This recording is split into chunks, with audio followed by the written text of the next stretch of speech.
Bismillah, Bismillah, Bismillah, Bismillah, Bismillah, Bismillah, Bismillah, Bismillah, Bismillah, Bismillah, Bismillah, Bismillah, Bismillah, Bismillah.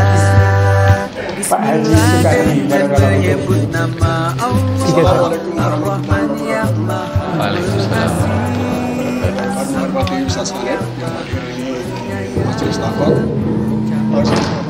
pokok permasalahan saja. Ini yang saya tanyakan yang ada hubungannya dengan amalan-amalan harian Pak Ustadz, yaitu yang ada hubungannya dengan membaca Al-Quran. Ya, tentu selama ini sudah bertahun-tahun belajar Al-Quran dan berusaha untuk membaca Al-Quran. Namun demikian karena Al-Quran itu bahasa Arab dan itu dalam benak hati saya itu karena saya tidak bisa bahasa Arab dan karena Al-Quran itu bahasa Arab, sehingga kita membaca itu tidak bisa memahami 100%.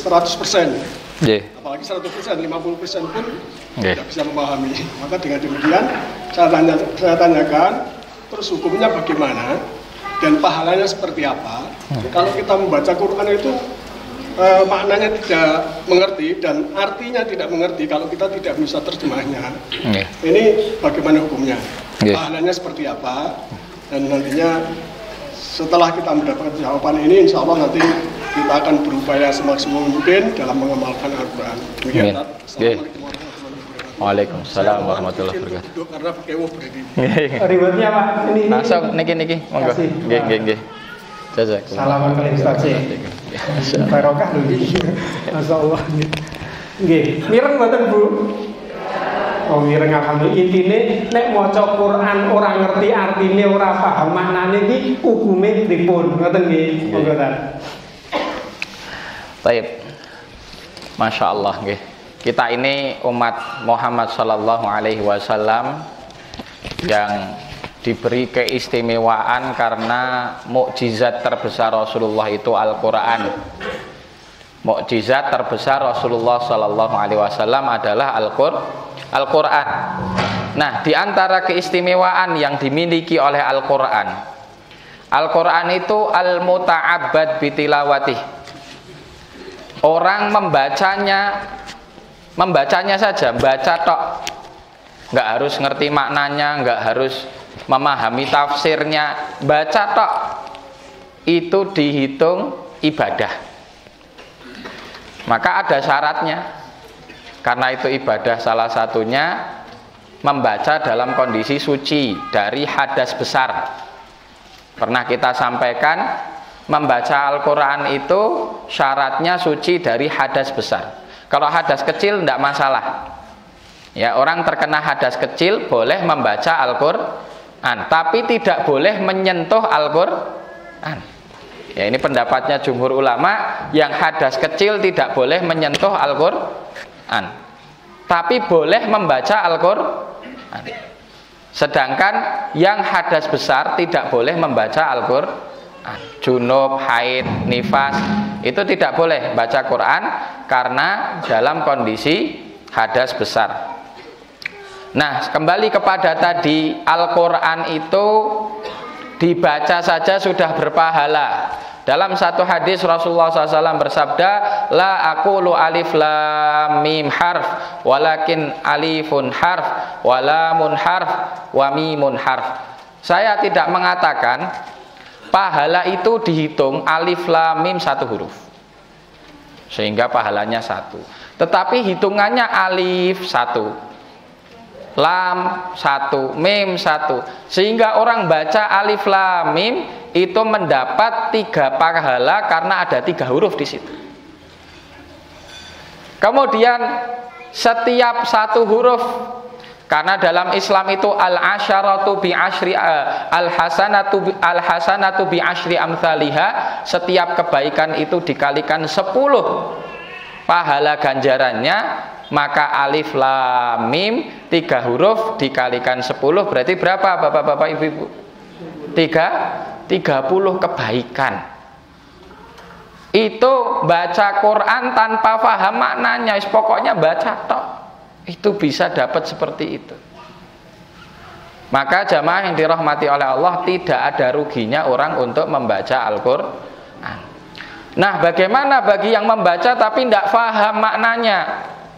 Apakah wah yang penting mau cotok, ya, meskipun hafal, meskipun nggak paham, yang penting baca, atau bagaimana? Atau ada kiat-kiat agar membaca Al-Qur'annya seseorang tersebut bisa lebih maksimal dan pahalanya juga lebih besar?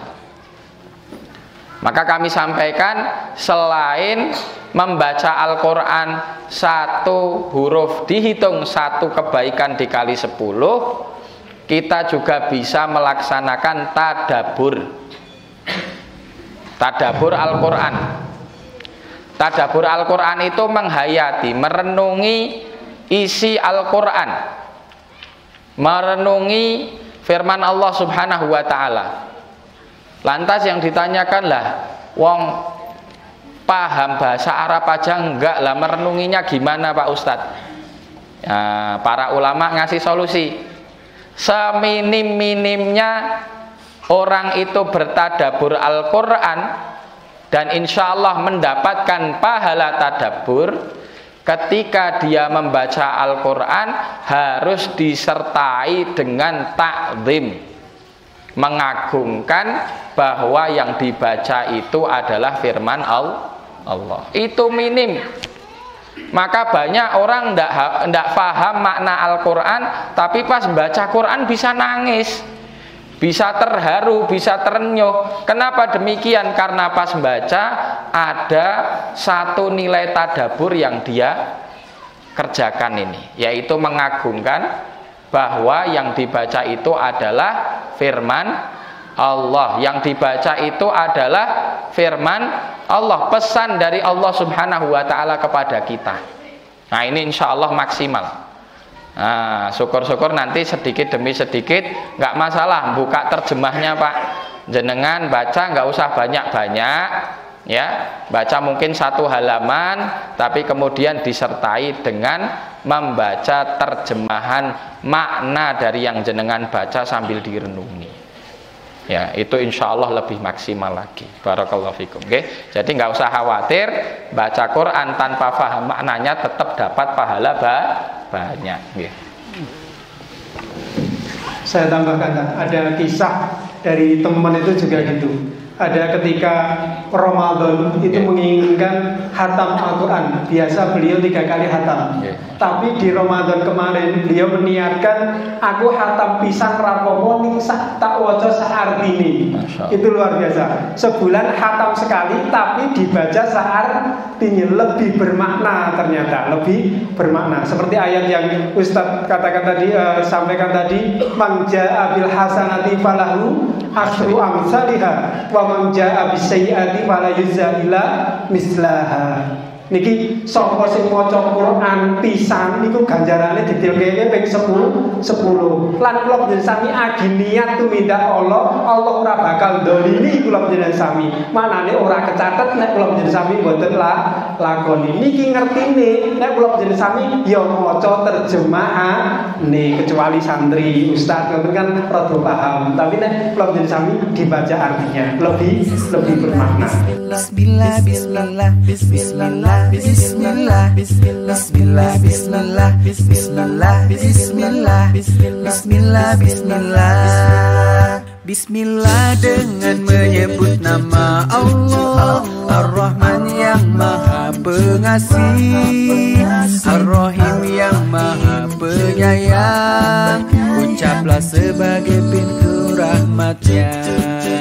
Bismillah dengan menyebut nama Allah, Ar-Rahman yang Maha Pengasih, Ar-Rahim yang Maha Penyayang. Segala amalan jadi ibadah.